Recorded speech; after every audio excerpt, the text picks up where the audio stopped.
Okay, good evening everyone. Welcome for today's lesson, the employment letters, the first topic for our final term. With that said, let's have our first introduction to employment letters. What are actual employment letters, its definition, and its importance. So when we talk about employment letters, it refers to formal written documents used in the job application process to communicate various aspects of employment. So if you want to apply for a job, these are the letters that you need to have. Okay, cannot get a job without it. Although in our in our advancement in technology, you can apply for jobs online. Still, you have to submit application letter to these employers. And there's the companies who prefer that you walk to their doorsteps, to their building, and submit your application letter just to show that you are eager to join their workforce. So, employment letter serves as a means of communication between job seekers and potential employers, conveying essential information and demonstrating professionalism. So, you are actually selling yourself with this since you want to prove to them that you are fit for the job by showing these kinds of information relevant to the job, of course. And as you can see here, these are the contents of today's lesson. So preparing the resume, its parts and the different kinds, and the application letter and its different kinds. So these are the employment letters that you need to make before you apply for a job. So first one and the second one. Although when you submit it, of course, the first thing that the employer or the HR will look at your letter is your application letter first, then your resume. Okay, so let's dive in on preparing a resume. So a resume is a document that summarizes an individual's education, work experience, skills, and achievement relevant to a job application. So it summarizes your abilities, your skills, everything relevant to the job. So are you a graduate from a course or a program related to the job, or maybe something similar to it? So are you do you have the experience necessary to take on this high ranking job available, or would your experience or skill just relegate you to little bit at the beginner's level of employment? So through your resumes you can get the dream job that you want.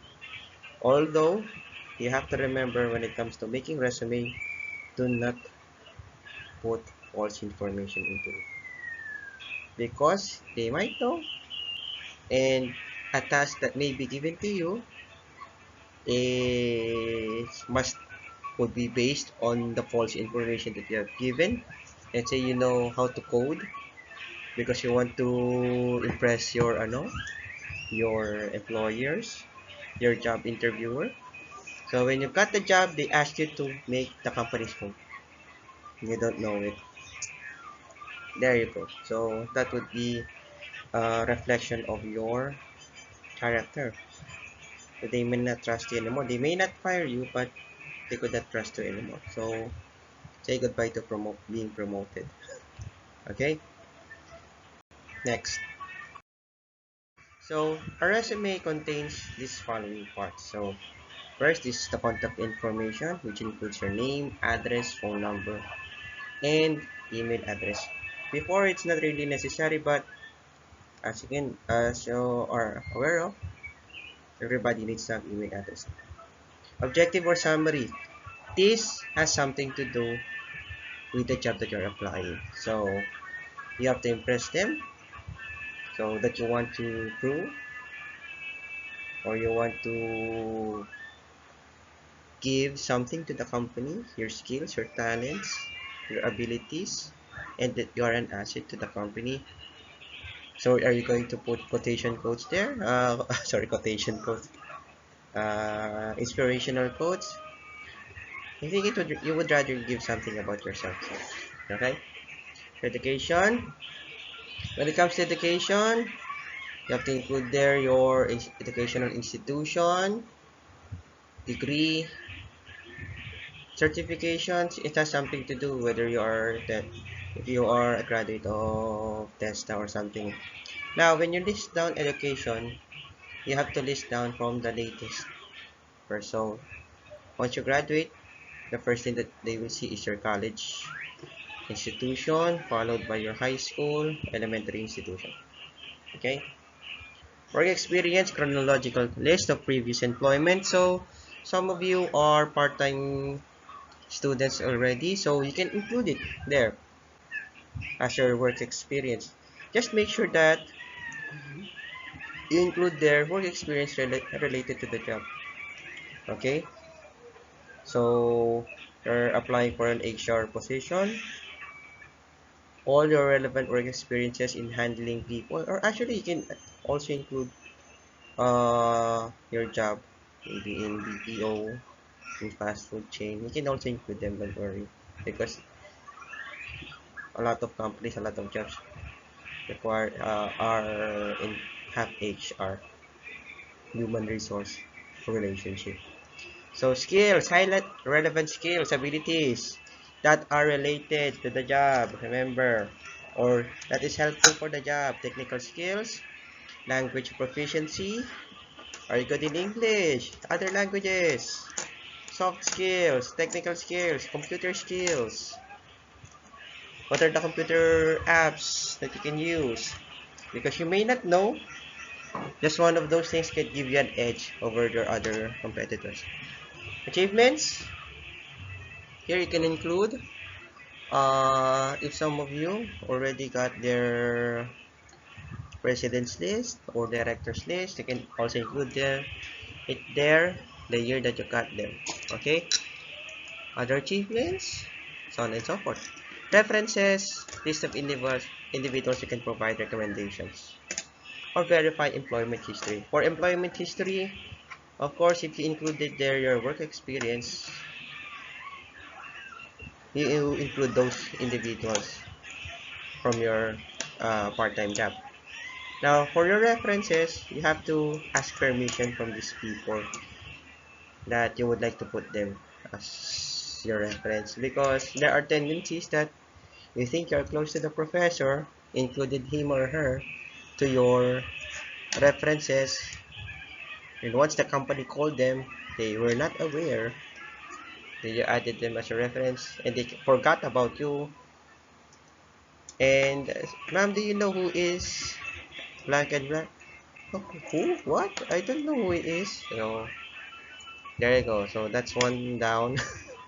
Goodbye.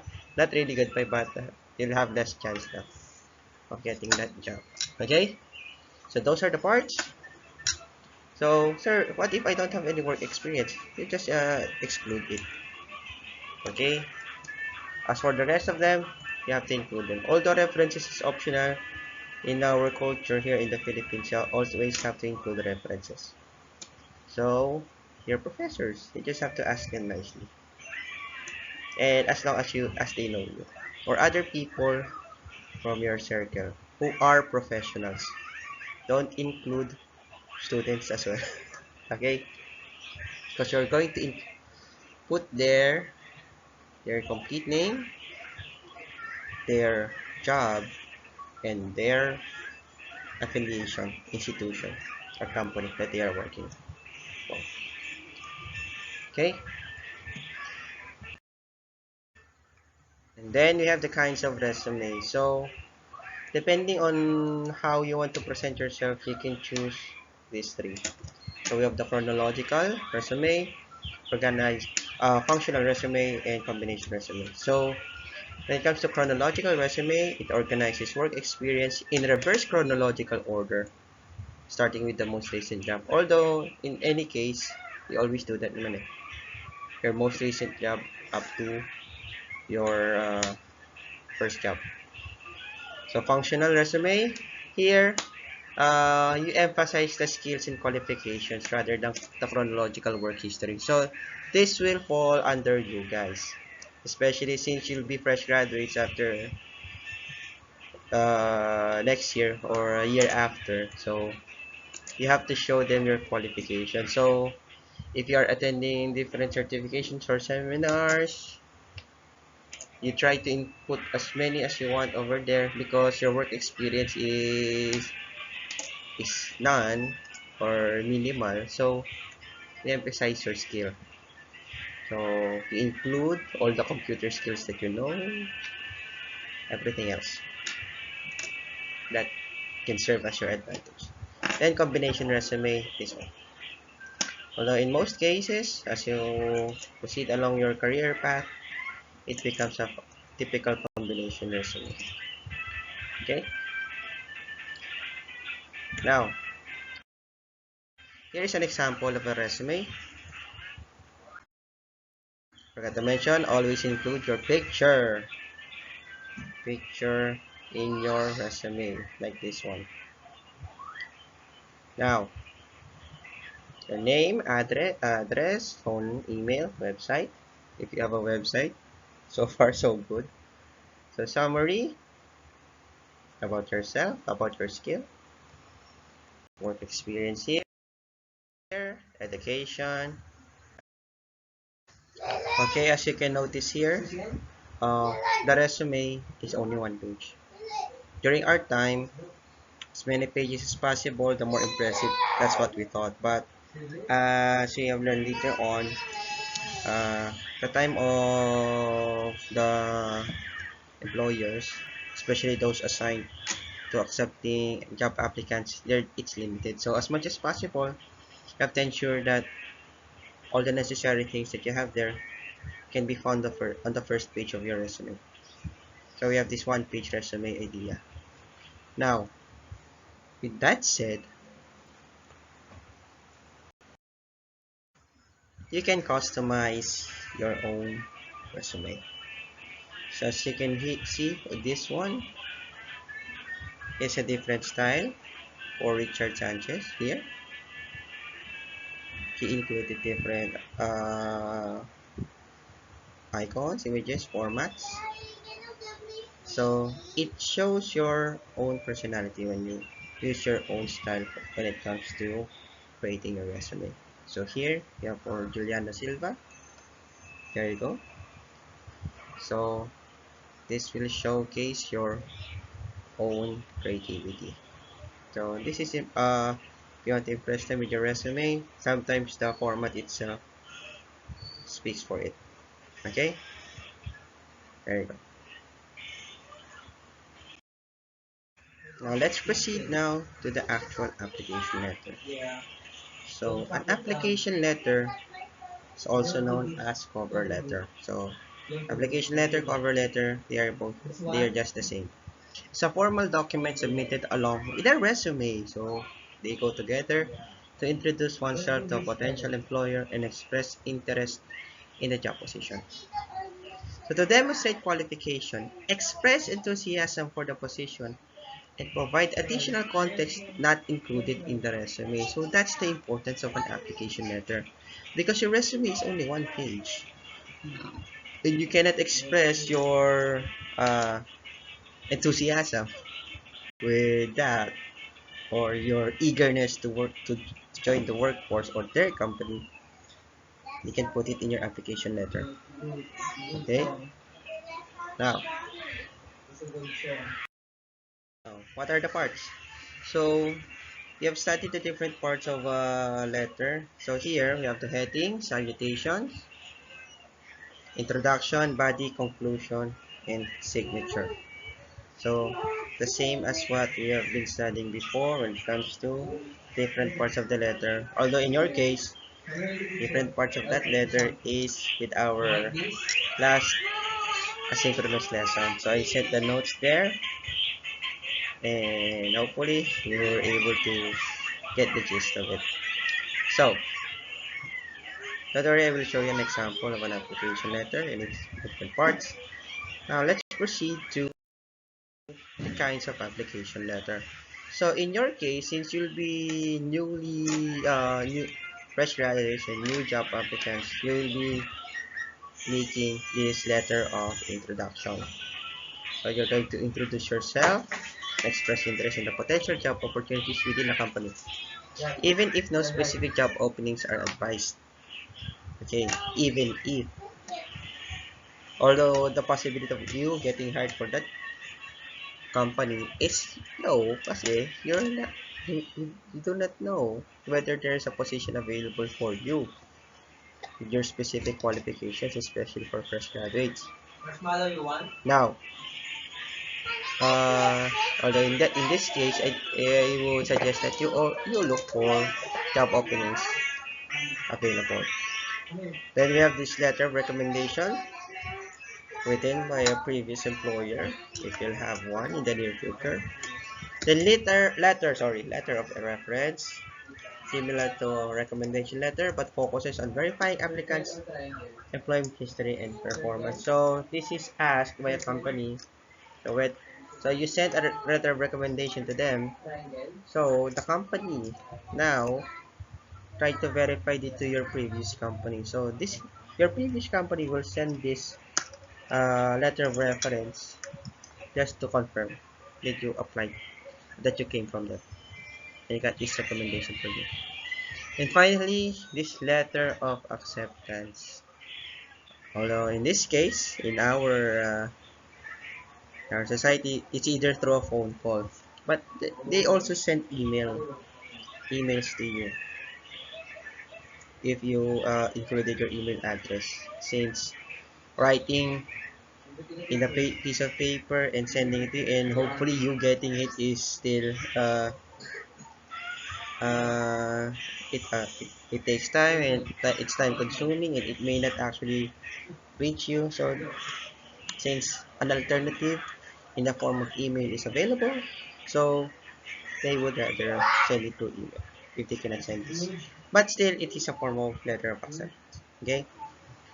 Now let's look at the example of application letter. So here we go. In this case, okay, the application letter here also has its own uh, format. I mean, not format. What do you call this? The person here has a letterhead. Okay, remember the inside address, right? The person here implemented her own format here. Okay, so here the person is 02,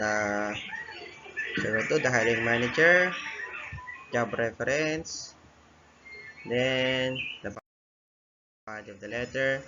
I did not include here a proper example here for the body, since this will be up to you for your assessment. Okay, then salutations, body, conclusion, uh, name, signature. Sorry. Then let's have the other examples here. Same, you can create your own format for the application. Okay, just make sure you don't overdo it. Okay, as long as all the relevant information such as your name, contact information, address, email address are there, you can somehow format it as your own. Okay, there you go. So conclusion, employment letters are essential tools in job application process, allowing applicants to present themselves effectively and professionally to potential employers. So whether you'll get the job or not depends on how good you are, or how good is your employment letter, your application letter, and your resume. Sometimes once they open the application letter, they did not like it, they would not bother looking at your resume. So always do your best when it comes to writing. Understanding the different types of employment letters components can help job seekers craft persuasive and compelling documents, enhance their chances of securing employment opportunities. So there you have it. Okay. Any questions? Can you see me? Any questions? No questions? Okay.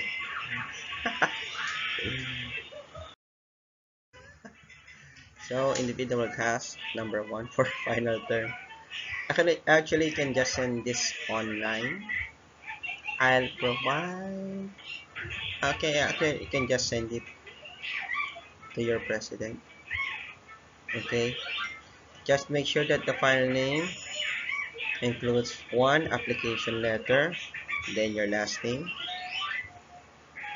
then resume, then your last name. So you're going to create an application letter, applying for an HR position for a company of your own choosing, any company that you like, whether it is international, local, on your own. Okay? Are they fictional people? Yes, you can make fictional people, but try to include actual people from the company. So you have to research who are these people that you need to write for that company.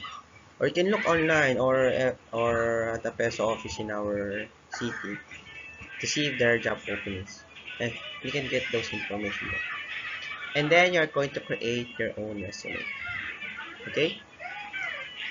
That is to be submitted. Have a deadline on second week of May. That will also serve as your attendance for tonight. Okay? That's all everyone. And thank you very much for listening, watching. Hopefully next week we'll have our synchronous class. Goodbye everyone. Bye bye.